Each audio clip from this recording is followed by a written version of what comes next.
Hello, everyone. Oh, not quite. Are we?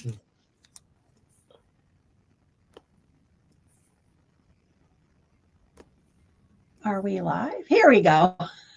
Hello, everyone. Welcome to our 29th broadcast. Can you believe it? Our 29th Leadership Book of the Month. So I'm Kelly Byrnes here with Bret and Dave. And we are excited to be back with you. Do you guys want to do a quick update? Dave, why don't you go first? Yeah, thanks for having us. Happy to be back. So winding down a busy semester. It's been a lot of fun, but I'm also not going to be sad to see this one go. So had a lot of fun. Did on the professional side, found out that my latest article that I wrote on rural hospital closures in the state of Missouri is getting published this month. So pretty excited about that. So there's Congratulations. this one into that. So yeah, happy to have that completed. So happy to be here and looking forward to the book for this month. All right. Way to go. Congratulations, Dave. Thank you. Hey, Bret, what's your update? Good afternoon, everybody. And as Kelly mentioned, my name is Bret Getzel.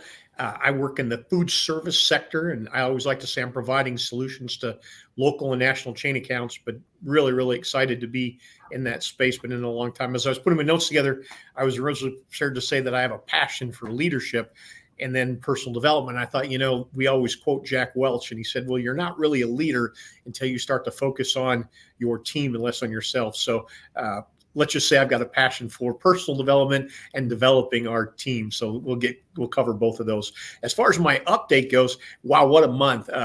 I'm so blessed, to be able to mingle with some of the coolest people in the country. And I attended a conference here recently, and some great keynote speakers.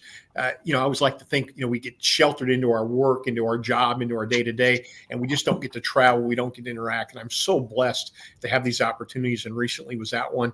And a couple of the keynotes, and many of you guys are going to know these names. First one's is Gary Vaynerchuk. He goes by Gary V. I called it AKA, but he is a really passionate entrepreneur guy. I've never heard a keynote speaker drop the F-bomb as many times as he had. But for those of you who know Gary V, he is a hoot, man. The guy is about 110 miles an hour for 45 minutes, and I just don't know that he's got any other gear. So super high energy guy. NFL quarterback Terry Bradshaw, a retired astronaut Chris Hadfield, and then former Sports Illustrated editor Don Yeager. So I've got his book. Obviously, he was a keynote, as I just mentioned, and very cool. Interacted with him a little bit, got a signed copy, and got to shake his hand, talk a little bit. And as is so often the case, talked about what we do here, and offered him the invitation to potentially be a guest speaker on a future panel. So if my partners, Kelly and Dave, at some point decide that we want to cover 16 characteristics, which is his book, I think Mr. Yeager would be more than happy to come on with us. So anyway, I couldn't just help but be just truly inspired and energized. And my thoughts kept going back to just simply how fortunate I am. So really cool. So what's the point? We all want and need to be inspired. If you can't get to the keynotes, if you can't get to the conferences, just about all these people do podcasts. They've all got social media content, whether it's LinkedIn, whether it's YouTube. So rather than saying, hey, woe is me, I don't get the opportunity to travel and rub elbows with these people personally. Yeah, that's true. But I'm telling you, the content's out there. So I like to say that we will find that which we seek. So if we go seeking these things, it's out there, folks. Go find it. And the other part that I think is so powerful is that we can never have too much positive messaging, right? Our behaviors, our attitudes, how we approach our day-to-day is often a function of the messaging that we get, and we just can't get too much positive messaging. So that's my update for this week. Look forward to getting into our book for this month. Awesome. My update for this month is along the similar line of going to a retreat. I'm going to say it was last weekend. And it was unlike yours where it sounded like it was mostly men speaking. This was a women's retreat with all women speaking, but a room with 200 something women. And it was on more of our spiritual journey and who we are as people. So not a business conference, but it was fantastic. And that one, I got the keynoter gave a book as well, Presence and Potential, Experience Your Higher Self and Live in Wholeness. Martha Creek was her name. And then yesterday had another great experience with the National Association of Women Business Owners. I'm the lead of the president of the Kansas City chapter for another couple months. And we had a happy hour with two other women's business organizations in Kansas City, women in insurance and financial services and women in commercial real estate. And it was fantastic. So, just you talking about getting out and being among others and learning from everybody and positive energy and all that. It was fantastic. So yeah, good month. Good way to end April, and I'm going on a vacation soon. So I'm very excited about that as the semester winds down. Well, this month's book is called Supercommunicators, How to Unlock the Secret Language of Connection by Charles Duhigg. And the reason that we chose it was it just came out toward the end of last year or early this year, but it's referred to often, and he's the one that wrote The Power of Habit. Was that his? The Power of Habit. Yeah. Why we do what we do in life and business. And I have that back here on a shelf. Really great book on habits. So I was curious to see how would he approach communication, and his approach was kind of what I was expecting. So let me tell you a little bit about him, and then we will dive into the book. He is an American journalist and nonfiction author. He was a reporter for the New York Times, and he now writes for the New Yorker magazine. He's author of books on habit, the one I mentioned, another book, Smarter, Faster, Better, which I haven't read. Have you guys read that one? No, okay. And then Supercommunicators that just came out. In 2013, he was the recipient with a team of the New York Times reporters of the Pulitzer Prize for explanatory reporting for a series of articles on the business practices of Apple. He is educated at Yale and at Harvard MBA. But his stories, the series about Apple also kind of gives us a little bit of insight into how he could take a deep dive into some of the companies and the examples that he was able to share in this book. So in this book, he really talks about the importance of connecting with people and how to go about it. And he's pretty specific about it. So we'll dive into some questions, but first, general comments. We didn't have a pregame this month either, so we're flying by the spontaneous. General thoughts first, and then we'll dive in. Yeah, I thought the book. Go ahead, Dave. I thought that was a really good book. As I kind of evaluate, like people that, I consider to be very charismatic and people you're naturally drawn to, it seems to be what do those people have in common? They're really good at engaging and driving a conversation. So I was actually very eager to jump into this book, and I would say it didn't disappoint. So I picked up a lot of good tips. So I thought it was a good read. Good. Bret, how about you? Yeah, much the same. I'm two thumbs up on this one. I being in sales and being in leadership, you really can't not communicate, right? It's not optional. And obviously he delved really deep into the relational aspects of things. Several of the techniques, several of the things he suggested, I don't think much of it was new. He even made several references to where these things were done, whether it was Harvard Business Review or other researchers. So it was a compilation of multiple research projects that he pulled together. But in terms of anybody, looking to improve their communication, anybody that you potentially know that's maybe a poor communicator, I mean, it's definitely a communication 101 handbook, if you want to think of it that way. So I'm all about this one. I'm all in. All right. I felt the same way, and was looking forward to seeing how he would approach it, since I liked his other book so much, but wasn't sure, or I just didn't know if it would be too over-promising. Like, what does super communicator mean? And so he does describe that and talks about our experiences, our values, our emotions, all of those things help us connect. So it's I would say for people who want to influence as well. So, and really genuinely connect with people. So he gives 4 rules for meaningful conversations. So in the whole book, there's 4 rules So which of the rules stood out to you? I can give a quick overview of what they were. So the first one was figure out what kind of conversation you're really having. Share your goals and ask the other person or people to share theirs. Ask about others' feelings and share your own, and explore if identities are important to the discussion. And he gives a lot of nuances for those. So like, he doesn't mean go share your feelings and emotions on every single thing, for example. So lots of nuances for each of those, but with those four in mind, and I forgot to thank the people coming, the viewers. So if you're here live, you can post a comment and we can see it. And I don't think we can write back on our LinkedIn apps if either of you have that open. But if you're here watching us live, we thank you. And if you're watching it later, we appreciate that as well. So if you have any comments you want to chime in, feel free to do so. And we will watch for that and take your questions and invite you in. Thank you. Okay, so of the four rules, which one, Dave or Bret, you want to go first this time? Which rule stood out? Sure. So, my takeaway as I read it, effective communication is a process, and it's just not something that's necessarily natural. There are really good, to use his term, super communicators, folks that it kind of does come natural to, and then there's others that can learn.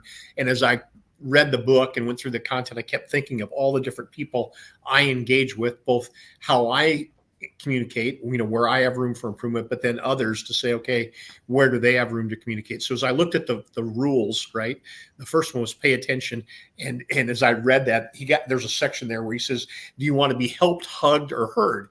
And I couldn't think but help reflect on myself, because I'm a fixer, right? When I hear somebody come to me and they engage, I immediately want to fix. And as I read this, it was a gut punch to me to say, hey, ding dong, you don't need to fix everything. Sometimes people just want to be heard. Sometimes they just want a shoulder to cry on. Sometimes they just want to vent. And I've heard other people say, I just need to vent. I don't need it. You don't need to fix my problem. So that was kind of a wake up call for me to say, you know what, maybe you need to stop and say, and to your point, pay attention to what conversation is actually taking place. Mm-hmm. The other point, which is a little smaller here, was on the second rule, which was share your goals. He goes pretty deep into this idea of preparation. And you think about how many recent conversations you've had, and you get to reflecting on the end of the conversation, you walk away and you're kind of doing a recap or post-mortem. You say, son of a gun, I meant to say this, or I thought about saying that. And you say, well, you get in the moment of the conversation, whether the energy or whatever the case may be. But if you're prepared and you've got notes and you know what you want to say, the likelihood is that you'll get that done. So I'll tie it out with this. I recently had a conversation with somebody about compensation, and the actual conversation was 30 minutes long. My preparation for that 30 minutes was an hour and a half. So I spent an hour and a half preparing for what ended up being a half an hour conversation. But by putting the preparation into that conversation, obviously, I was pretty confident when we got to the end that all of the points had been well articulated, the message had been delivered, and that I didn't miss anything. And there's a saying that we like to say, hey, the presentation is a function of the preparation. And you just can't overlook the value in preparing for a conversation. So those were the 2 points that I wanted to highlight relative to the 4 rules. Yeah, awesome. Dave, how about you? Well, I tell you, I thought all 4 were, wow, that makes a lot of sense. But a lot like Bret, the proverbial gut punch happened with what is this conversation really about? Now, I'll add a comment that I would think all of us can get a chuckle out of, as coming from a technical type engineering background. I also have that, let's just fix it. And over the years, I've learned the hard way with my wife. She'll come to me with a problem, and maybe she's just wanting to vent, and I'm immediately like, okay, whose house do we got to burn down? What do we have to do here? And she'll just calm down. All I wanted to do was vent, and I was like, you could have opened with that. That one was really pivotal. Reading that, and I do that with my students. When they come in and they're troubled, it's okay. Do you want me to engage here, or are you just trying to express to me some of your struggles? Do you want me to find common ground with you and say, yes, I once too was an undergrad that worked a full-time job while I was in college. So yes, I understand the stresses you're under. You don't want me to do anything. You just want to complain about it, and that's okay. So yeah, I thought that was a really good section. Awesome. Okay, we'll talk about those three,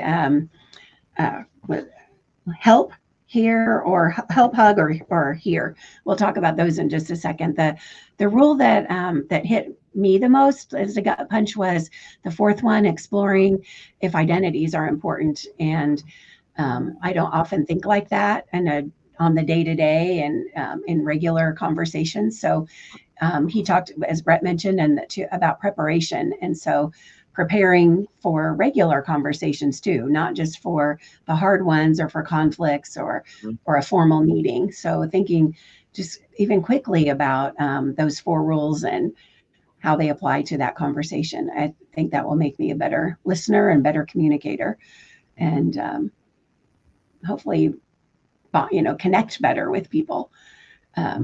So to figure out what kind of conversation you're having, he has 3 points to that. And so that's what the bulk of the book was about. So it's under that first rule of what are we really talking about? And so do people want to be helped? What's this really about? How do we feel? And who are we? So that gets into the, does somebody want help? This is decision-making, practical data, or do they need emotions, an emotional connection? Do they need a hug? And then who are we, and how does our social mindset affect the conversation, the interaction, and the connection with people? So the first one, what's it really about? I just had a conversation yesterday, it was, with a group at a business and a group of clients. And we talked about our personal introductions and making the introductions useful to the listener. And so we talked about, what do they really want to know when they say, what do you do? What do they really want to know? And so just thinking about that on a regular basis of what's this person trying to accomplish? What are they seeking? What's in it for them? What kind of conversation are we really having? And then he talked about, why am I speaking?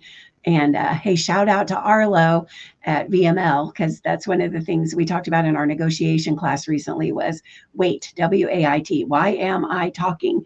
So that was my favorite points on that. Anything else on that whole concept of what this is really about? Other takeaways? How do you figure that out? For me, one thing that I've kind of learned, it wasn't quite as profound and detailed as what the author of the book came up with. But, so many times I just, throw that open-ended question out there of how can I help? And so many times I learn I learn more than I expected. And it usually takes a turn that I wasn't anticipating. It just kind of lays it out there of what exactly do you need from me? And a lot of times in hostile situations, when you open with that of how can I help, it changes the whole dynamic of the conversation. And a lot of times it'll kind of pull that, aggression out of the other person. So I liked how he really dove into it, which I thought was really good. Mm-hmm. Yeah, thanks. Bret, how about you? Yeah, I had 2 points here. He makes the point in this section of the book, which of the 3, this is the one that resonated with me the most. I can see where each one of them has a different application, but I really kept going back to this, what's this really about? But 2 points. One is I just recently read retired FBA lead hostage negotiator Chris Voss's Never Split the Difference. And there's many components to this, what's really about in hostage negotiation. And he makes the point about every conversation in some form or fashion sort of being a negotiation. So I could really see the parallels between Voss's Never Split the Difference and that section within the book. He makes a couple different points about somebody calling a customer service agent and almost pleading their case, making this emotional appeal of why maybe they should get a refund or a discount or a coupon or whatever the case may be. And, they're all about the emotion as they're conveying their situation. And on the other end of the line is a customer service agent who's basically got a script and has to just check the boxes to meet the threshold or, set the bar. Either they are or they aren't eligible for whatever they're asking for in terms of compensation. And it was interesting to see the parallel. Hey, you've got this person making this emotional appeal to the company, and you've got this customer service agent who's all about, just the facts, ma'am, kind of thing. And they're approaching the same conversation from 2 very, very different lenses. So my takeaway for myself personally, we keep using that term gut punch, was being empathetic, right? Are we empathetic to who's speaking to us? And as Dave said, hey, I'm not that empathetic. I want to fix it. I'm just about the facts. What's the data? How do we get this done and move on to the next opportunity? And as I was reading that and kept thinking about empathetic, I've actually got Gary Byrnes's 5 Graces on my credenza there, and I'm looking at that, thinking of the E being empathetic, and boy, I certainly have an opportunity to close the gap and be a little better at that. So probably all of us have upside in that area and room for improvement, and I certainly do. But those are my 2 takeaways from that section. Yeah, and he talks about reciprocate that vulnerability. So when the customer is upset or your wife is upset, that you just pause and just focus on them, and then you can share something that shows you understand, and beyond just saying that you understand. Well, and you mentioned reciprocity, which is Dr. Childowney. He referenced Daniel Kahneman from Thinking Fast and Slow. I guess at the end of the day, as I read the book, I kept thinking, well, if we may not be the smartest 3 people in the world, but we can certainly say we're well read. Yeah. Yeah, and all of ours, they all over intertwine, don't they? The ones that we've selected. So, yeah, we've been good choosers of our books, which you can see. I'll put the banner up. So all of the past 28 conversations and tips are linked here at voyagecg.com/leadership books. I'm looking at mine. Oh, the other thing under, what's this is really, I think vulnerability, I went in, that's in the next one. So I jumped ahead a little bit, but how do we feel is the second part of connecting with people. So understanding what this is really about, and then how do we feel, the emotional mindset. That's the beliefs, the emotions, the memories, all of those things. That's when he talked about the vulnerability. So I kind of jumped ahead. And then he also talked about mood and energy. Did you guys like that section? Or do you remember him talking about mood and energy and assessing that? I did. He talked about matching energy. And as I was reading that, I kept thinking of opportunities where maybe that was the case, and I couldn't really come up with any, to be honest with you. He went into some detail of some of the trials and tests he did of how he put people in a room together, and then he obviously observed them on video. Like I said, I kept always trying to think, how does that apply to me, or have I witnessed that? And I really struggled. I couldn't really apply that the way I can most often the other things. I think it's like if you go in somebody's office and you're all excited about something, and they just had a tough conversation with somebody, so their energy and mood are lower. Mm-hmm. So if we're all up here and they're down here, there's going to be a disconnect. So being aware of where they are, and then taper how you're coming across, and then eventually you can get them to understand what you're coming in there about. That's good news. But I could relate to that. Where my head went is, do I artificially elevate or let's say depress or lower my energy to match whoever I'm speaking with? And I tried to think, do I do that? And I couldn't really think of an example where I would go from low to high to match whoever I was engaged with. But illustrating the way you did, Kelly, I can certainly understand where that would be the case. And I think with that, where you would get in trouble with it is being phony in a sales conversation. And so exactly. The whole neuro-linguistic programming and all that, where they would say mimic your customer. So if they go like this, you should go like that. And, and he repeats in there about anytime you're phony about it, it's not going to really connect with people. Right. So Dave, jump in. What are you thinking?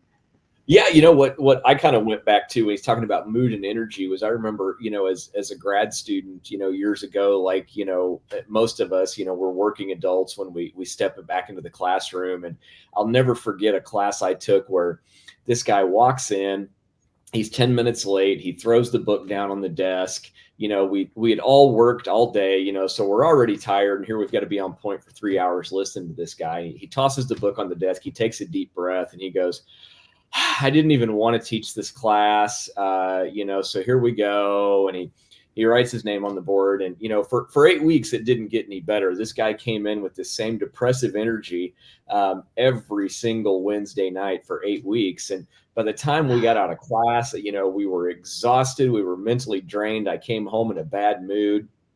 And boy, that is something that has stuck with me every time I walk into the classroom, especially with grad students that have been at work all day. That, I was Yeah. in the classroom last night, and, I have a little extra caffeine before I go in. Some argue I don't need it. And, at 5:45, I try to be the best version of myself because they've paid a lot of money to be there. They're tired. And, as you all can relate, you don't necessarily hear when you do a great job. Usually hear when you do a bad job. But I had a student not too long ago tell me, he goes, "Man, I really appreciate your energy." He said, "Do you, how do you do this? Do you sleep in, so that you come in this energized?" I said, "Man, I'm out of bed at 5 a.m. every morning." And he said, "You got to be kidding me." Now, at 9:15, when he's standing in the parking lot still talking to me, I'm like, "Okay, I'm tired. It's time to go home." But yeah, it definitely plays a major role on your mood. When you get that feedback where a student says, "I was not looking forward to taking this class, but thanks for the energy you brought to the classroom." Yeah. I try to do that all the time, and it does make a difference, I think. And I think he talks about the, I forget how he worded it, but like, that's your responsibility in that case. You're the leader. And so you set the tone for the class. I feel the same way with my classes too. And we set the tone. And I think that's part of our responsibility to them so that they have a learning environment. That's what he talks about, that as one of the ways to prepare for a conversation, especially if it's a difficult one, is to influence the environment. Let's see, what else did he talk about in that? Oh, the types of questions. He talks a lot about asking people questions. And so with "how do you feel?" it's not really asking all the time, "How do you feel about this?" But when somebody says, "Oh, where do you live?" and they say Kansas City, then say, "Oh, how do you like living in Kansas City?" Go a little deeper. And that "how do you like" is an emotion, brings out an emotion and a good feeling. So I did a quick YouTube search for under John Duhigg, and actually there's a CNBC interview, and he goes into that. I was just trying to get a feel for the author and his tone and how he speaks. And he was doing the CNBC author was from February of 2024, and that the whole segment he did is what you were talking to, Kelly. He calls those deep questions. And it was just a reframe of a simple question, as you said. "Hey, where do you live? Kansas City." That's an easy one to answer. But hey, what do you like about where you live, or what do you do where you live? And it's just, it's a twist. Now you'd have to obviously train yourself to say, okay, am I asking, I guess the opposite of a deep question might be a shallow question. Can I reframe that and go to a deep question? And his whole point, I believe in that, was creating connection, right? It creates a deeper emotional connection to your audience or whoever you're communicating with, versus that kind of, let's say passive, Kansas City answer, of the less deep question. Yeah. Well, and at a networking function, and you give your introduction and what you do and who you do it for. And then they say, "Well, how long have you done that?" versus "What's your favorite project that you've had?" Yeah, or exactly. Instead of "What clients do you work with? Tell me about your favorite client." Well, you're going to elicit a much different response. Yeah. Yeah. I think that was a great lesson for me, a great reminder, a great takeaway. And then the last one was, who are we? People want to be heard, he reminded us of. People want to be heard and seen, and our social mindset. And I think one of the main points here was to ask about them and to bring out more dimensions about people. So instead of, last night was a group of women business owners, and what else about us? That's how you connect with people, instead of just on the one level. So other thoughts and takeaways on that one? That was the one where we talked a lot about the gun control and a lot about the racial incident at Netflix. I got to plead ignorance. I wasn't even aware that took place. I don't know how I could be so tone deaf to what took place at Netflix. So I thought that part was very enlightening. I can certainly see where some of those natural biases could influence your communication, particularly how you filter the incoming message based on who the sender is.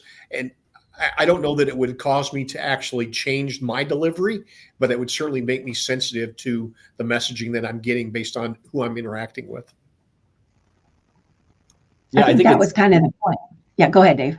I think it's interesting. We're hearing as a tech guy, this is just blows my mind. In the last decade, especially, we've seen more and more of these situations surface where high-ranking people have used language that is in many cases insensitive, racially motivated, inappropriate, and these emails surface years later, and you're going, Did you really think that your email was private? Did you really think that this sort of thing would not surface? And it amazes me. And we haven't seen the end of it. There's a lot of that stuff that goes around in email, and it's many of you remember the CEO in Kansas City that his internal email ended up on the cover of the Wall Street Journal. So we cannot be too careful in our messaging. So. Yeah, and things like that, if you with the email, that you should picture printing it out and putting it on the front door as everyone comes into the office, or on the intranet site that everybody sees when they log in that day. And you just have to assume more people are going to see it.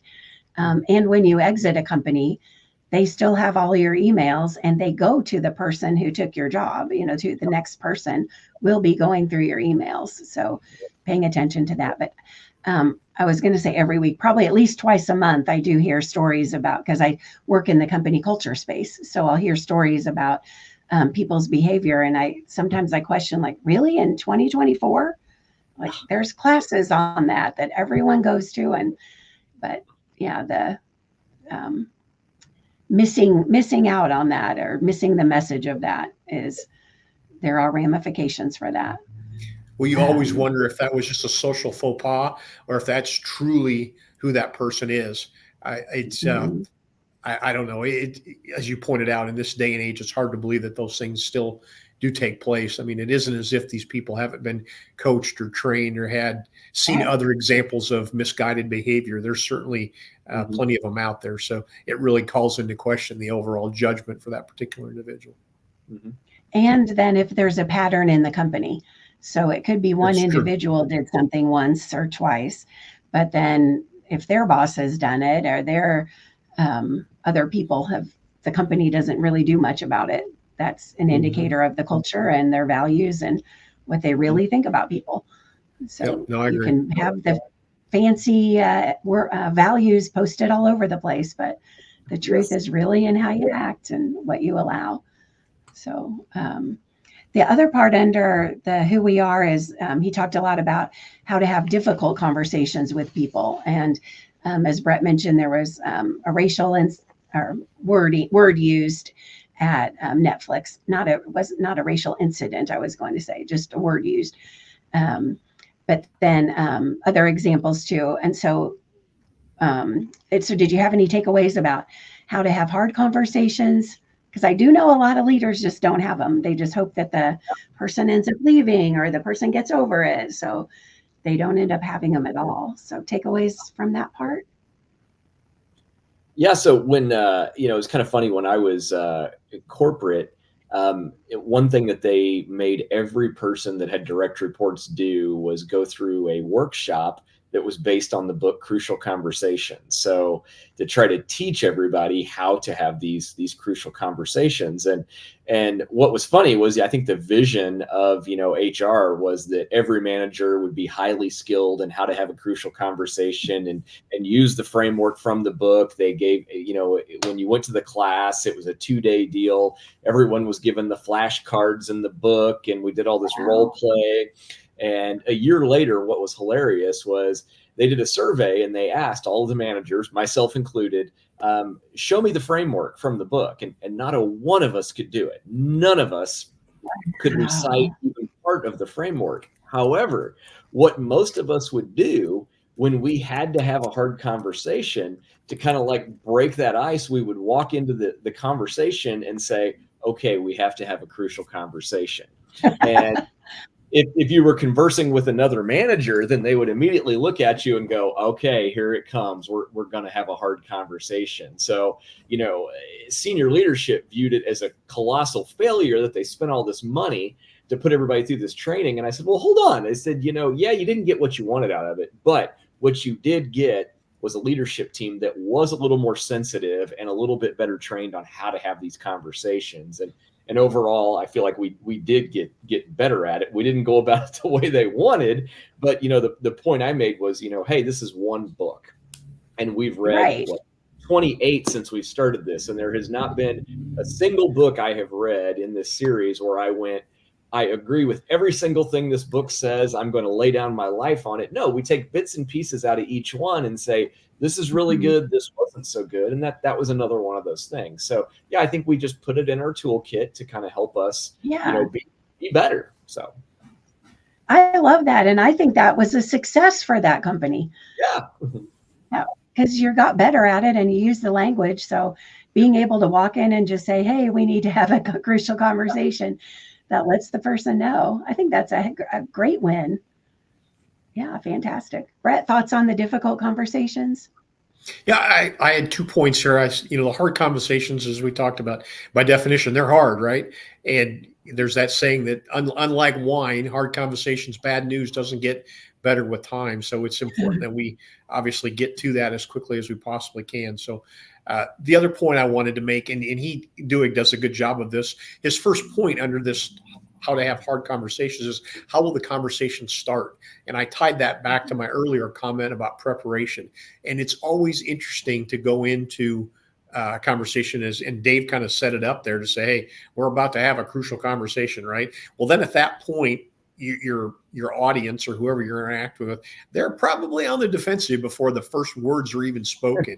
and how we enter into the conversation, right? That can really have a lot to do with, hey, how it's going to end, what the outcome is, what type of response I get. We always say, that sandwich effect, right? A compliment on the beginning, and then obviously our challenge, and then a compliment on the end. So there's a lot of different ways to approach it. But yeah, my takeaway on that hard conversation was, be mindful of the open, because the open will often dictate the direction that the entire conversation travels. And once you're well down the rabbit hole of confrontation and elevation and tension, well, that's hard to reel that back in. Yeah. He gave several specifics about that. So another great part of the book. But one of my favorite parts with the difficult conversations is in the preparation to anticipate obstacles. So I'd never thought about that for a regular conversation with somebody. I think about that for life changes and, if you're communicating a big change, stuff like that. But for a conversation, to stop and think about what are the obstacles that could come up to prevent this conversation from going well, or how are they going to look at it too? How might they receive this? So just stopping to think through, visualize it and think through, I think is a great tip. Let me see if I had anything else. Anticipate their emotions. So just stop and think about, well, are they going to love this, hate it? Do they already know? Might it indicate something negative toward an identity that they feel strongly about? And so I think that was another good point about the difficult conversations. And then I think an underlying skill for all of this is listening. So any takeaways about listening that we could share with folks? I think what I always admire about leaders is, the good leaders let the conversation take the time it needs. And we've all been on the other side of that, where, you feel like you're rushed, that they're not very interested in hearing you out. And, that's a big part of being a leader, right? You spend a lot of time listening. And sometimes that's all you need to do is just listen. But, again, to the other end, when you're trying to get that time with the boss and he or she keeps looking at their phone or their computer and, not making eye contact, and it's, well, this isn't important to you, is it? And yeah, I'm sure that leader has a million other things going on, but, taking the time. So let the conversation have the time it needs so that the person on the other end feels like they've been heard. Nice. Bret, thoughts from you on listening? Yeah, that one, the first thing I went to, and again, we talk about how all these books and topics seem to kind of weave together, habit 5, right? Seek first to understand and then to be understood. So, and It's interesting. Whenever I read a book, I will adopt some of the lexicon, and I even repeat it just like that, right? I'll walk into a room, or I'll walk into a conversation, and someone will say something, and I'll say, hey, time out. And habit number 5, right? Seek first to understand. And it's always interesting when you vocalize the theory, vocalize the concept, vocalize the theme, whatever the case may be, whoever you're visiting with immediately kind of goes, oh yeah, right, it's the 7 habits. And then all of a sudden the situation's been diffused, but now we're sharing information because we both are open-minded about this. And as the habit number 5 says, right, we're in that mode of understanding versus trying to be understood. So yeah, relative to the comment about listening, that's immediately where my mind went. Nice. And mine ties in with that too, is he calls it the loop of understanding in the book. So where we often will do active listening and repeat to the person, let me confirm that I understood you, or that I heard you correctly. And then you repeat in your own words what they said. But the loop part is to say, did I get that right? And you confirm that you understood it. I thought that was a good nuance to tie into this whole thing. If you want to be a super communicator and really connect with people, that's adding that confirmation at the end of that was a good one. So any other leadership lessons, any other takeaways from the book as we wrap up? My last point, there was a section in chapter 5 about the both sides of the gun control lobby, right? Obviously, I'm not going to say pro-gun, but let's call it, I don't know how you want to say it, but both sides of the debate. And where it went was, hey, by conversing, we can both come to understand the opposition's position. Doesn't mean that I'm necessarily going to change my mind, but I gain a level of understanding. And your point, Kelly, was, hey, what's the leadership lesson?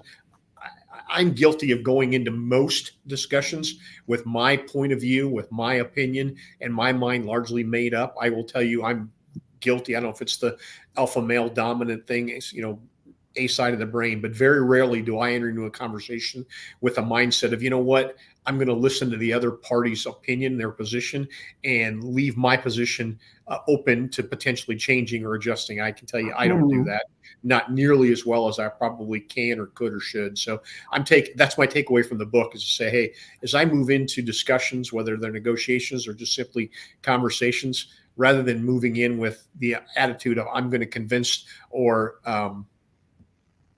dominate or even control that person, I need to go in with this mindset of being much more open-minded, being more empathetic, and obviously a better listener, and saying, hey, you know what, I may have a position that I think is well thought out and well articulated, but doesn't necessarily mean that it shouldn't be modified or that I could be potentially wrong.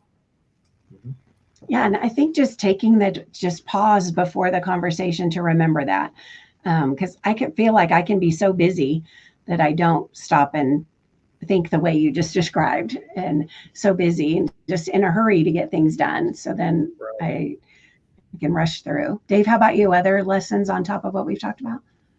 No, the looping for understanding kind of resonated with me. A boss I really looked up to, one thing that he always said when someone would bring a problem to him was he would say, so what I heard you say was, and he would validate that he understood you, and he would, of course, recite it back in his own vernacular. And what we noticed happened, he was our department director, was all of the managers adopted kind of that same verbiage when, it would go the other way. He would present us with the problem, and inevitably one of us would say, so what I heard you say was, and we all kind of laughed about it years later. We're like, we have adopted his pattern of speech because we have figured out that he seeks to understand the problem and wants to be able to paraphrase it back to you in his own words to be sure we're headed down the right path. So I had to laugh when I was reading that, and I meant to send him a note and say, have you read this book? Because I think you could have written the full word on it. So I thought it's pretty funny. That's awesome. That's awesome. I love that the role model aspect, that he was a role model, and I'm sure that wasn't what his intention was, on purpose. But yeah, that's awesome. My favorite part of the whole book, I think, was at the very end. After all of the lessons and everything, then he shared the Harvard grant study, I think it's called, that famous Harvard study where they tracked all the graduates from 1937 forward. And I just loved revisiting that. And I think that's been in a couple of our other books as well.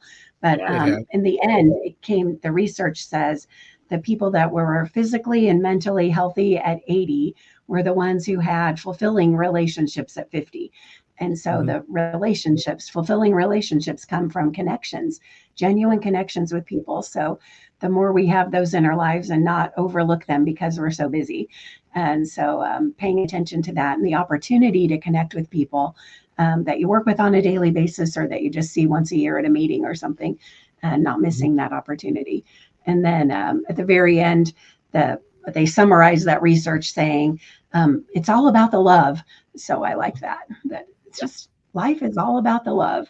Yes. So that's why people connect. So do you recommend the book? Thumbs up, thumbs down? What are your thoughts on recommending? 2 thumbs up, Bret? 2 thumbs up. Yeah, I'll recommend it. Your question was to who and why, right? So there wasn't really anything in here that I thought was new or revolutionary. Obviously, it was a compilation of existing research, and many of the techniques I think have been done before, and they're commonly taught and coached in communication workshops. But much like so much, right? These are tried and true, time-tested techniques, processes, whatever term you like to use. And we can all benefit from kind of revisiting the things that are foundational about communication. So, this is one of those for people that are our age that are maybe it's a touch up or a reminder or a refresher. But, there are folks in our listening audience that are young and are new to industry and are just kind of finding their way and developing their own way about going communication. And if you're searching for, what works and what doesn't, I would definitely recommend this one. And then I also made the point of saying, hey, if I'm communicating with somebody who I think, they could probably use some coaching, this is a great way to do a little bit of self-coaching, a little self-help, a little personal development on tuning up your communication skills and ability. Awesome. I have 2 thumbs up also. And I was also thinking about audiences for it. And sometimes I'll recommend a book for a senior leader or for somebody with that's in sales. But this one or that's in the leadership of the company, usually for me. But this I do think is relevant to any job. And that we talked about our family relationships too. And so it's just for you as a person. And Bret, I appreciate your comment about the people newer in their careers. As you're evolving your network and building your network, this has great tips for how to do that. And it's not spelled out to build your network, but you'll glean those tips as you're connecting with more and more people. So I recommend it for all stages of career and different types of roles as well. So 2 thumbs up from me too. So 6 thumbs up for this book from our little conversation here. So thank you to Charles Duhigg for the great book that we enjoyed and learned from. And our next book will be from Liz Wiseman, Multipliers. And we did her other book, Impact Players, in 22, I think it was. And so we'll take this one up on May 23rd. And that is all I had. Do you guys have any other last minute comments or anything else? Okay. Well, thank you both. Thank you for joining and for sharing and helping to the leaders of tomorrow to invest in themselves today and advance. And I appreciate that. And thank you to everybody who watched live and to those who watch in the future. And thank you so much. We appreciate you. Thanks, everybody.